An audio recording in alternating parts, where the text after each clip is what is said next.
A gente sabe que as refações fazem parte do processo interno de qualquer agência, não é mesmo? Mas você já parou para pensar o quanto isso pode afetar os seus colaboradores e o seu faturamento? Por o Eclipse ser uma solução integrada, repleta de relatórios, você vai poder identificar onde estão esses gargalos e como otimizá-los. Vem comigo!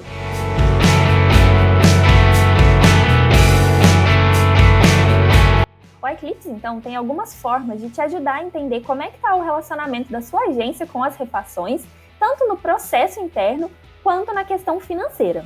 Então, a primeira coisa que eu quero mostrar para vocês é esse relatório de número de refações, que ele traz aqui quantas foram, as refações e se a maioria veio do cliente ou interna mesmo. Então, nesse caso aqui, o maior número de refações é interno, o que indica que pode estar ocorrendo aí uma falha no processo. Será que é na hora de colher o briefing com o cliente? Ou será que é na hora de passar as informações para a criação? Pode estar havendo um gargalo aí na comunicação que está atrapalhando, e fazendo as peças voltarem antes mesmo de chegarem para a aprovação do cliente. Então é algo a se discutir aí com a equipe. E aí aqui abaixo ele vai mostrar essas refações, como é que elas estão distribuídas, então quais clientes, quantas refações eles pediram, quantas foram internas e quantas foi o próprio cliente que pediu. Você pode ter uma visão também em projetos, então quais projetos tiveram maior número de refações, e a visão também por peça, que também traz uma coisa muito legal aqui nesse balãozinho, que é os comentários que foram feitos. Então aí eu consigo entender um pouco melhor do que causou essa refação, de onde ela veio, quem solicitou, e aí você pode também entender um pouco mais a fundo de cada uma das refações em cada uma das peças. Outro relatório que a gente tem é o de índice de refações por mês. Aí ele já é uma visão mais macro, ele vai trazer o número de peças criadas e o número de refações em cada mês. Então, em azul, número de peças, e em vermelho, número de refações. A gente pode ver aqui, por exemplo, que no mês de maio tiveram muitas refações, mas também tiveram muitas peças criadas. Então, pode ser um mês que, por exemplo, é Dia das Mães, talvez teve muita demanda e realmente ocasionou essas refações. E aí, em junho, esse número já volta a cair, mas o número de peças também cai, Então, a gente consegue fazer essa análise. Às vezes, tem alguns casos que o número de refações está maior que o número de peças, que ela vai e volta tantas vezes que fica um número muito alto. E a gente pode ver que isso representa um custo para a agência. Eu vou mostrar agora para vocês aqui o relatório de duração das atividades / custo. Ele traz para a gente aqui cada etapa do workflow, as tarefas e também as etapas do workflow, quanto tempo a gente gastou em cada uma e quanto isso custou para a agência.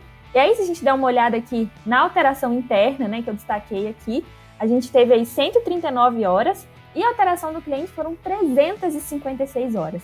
Então, a gente pode ter visto lá que em número, as refações dos clientes foram menores. Mas olha o tempo gasto, olha o custo disso.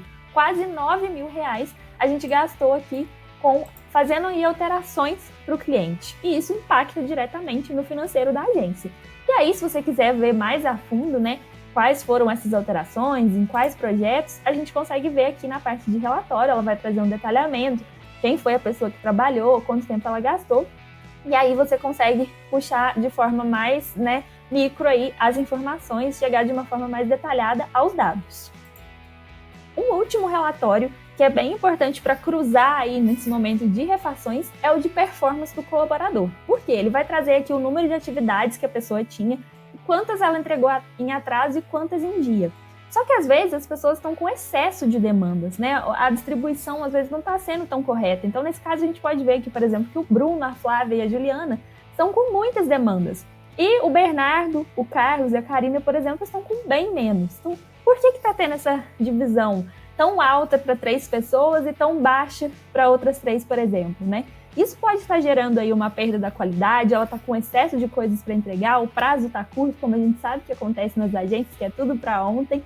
E aí a gente precisa rever, Porque às vezes, por exemplo, se a gente passasse um pouco mais de demandas ali para o Bernardo, para o Carlos, eles iriam dar conta e iria diminuir esse número de refações, porque a qualidade do serviço seria melhor, a entrega seria mais rápida, Então esse relatório é muito bom para analisar isso, a distribuição das demandas e também a performance da agência, tanto como um todo, que nesse caso aqui está bem baixa, 33%, a gente recomenda aí no mínimo acima de 70% das entregas sendo feitas em dia, E também as performances de cada colaborador, Como é que estão as demandas que eles estão recebendo, quantas eles estão entregando em dia e com atraso. É um relatório fundamental para você analisar, no dia a dia aí da agência, para as entregas mesmo, para o seu relacionamento com o cliente e também para entender se alguma dessas divisões aqui está impactando nas entregas do cliente e no número de refações da agência.